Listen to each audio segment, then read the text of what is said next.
Separation split income. Sussexes Charities divided into half following the divorce terms. The copyright of Spare is owned by Prince Harry, not one of their shell companies, registered in Delaware. Pekka Publishing was used for the bench copyright. Orinoco was meant to be for Spare.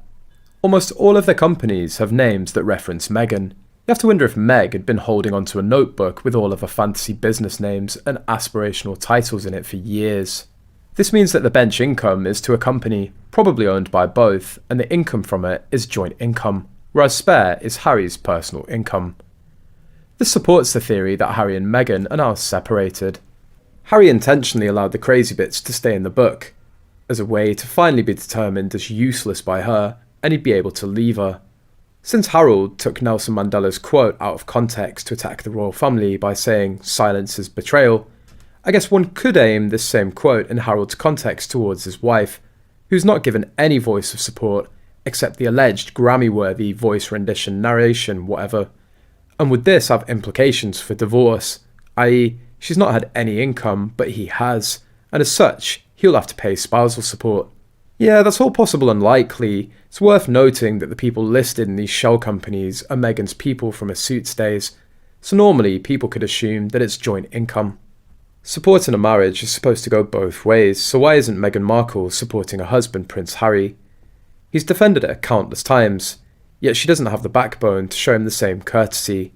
Harry has shown his support for his wife's projects and even put out a statement defending her from the evil UK press.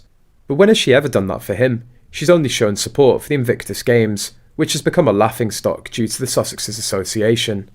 People who want to support the charity don't know whether their money goes directly to the cause or into Harry and Meghan's pockets.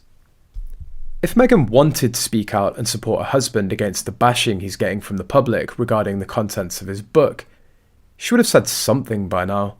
Guess what? She hasn't. No surprises there. You'd think she'd be more grateful for him standing up for her and repaying the favour. However, she hasn't, and shows the type of person she is, shallow and inconsiderate. Harry's taken a public beating since the extracts were leaked from the early Spanish release of Spare. While we have no plans to read the actual book, from what we've seen, Meghan doesn't come out of it looking as saintly as her husband wants her to appear.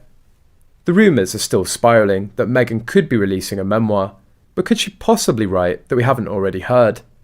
We can almost guarantee that the narrative will differ from the multiple versions of her truth already in the ether.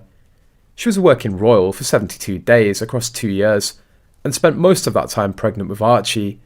Then there were the constant holidays because apparently working 72 days was too difficult. It would also be unsurprising if Meghan decided to throw Harry under the bus because he did it with her. She'll make all kinds of outrageous claims that will fall on deaf ears with a large majority of people. Though her die-hard fans will back her even if she's wrong. They'll cry. What she does is a victimhood, and it's her truth.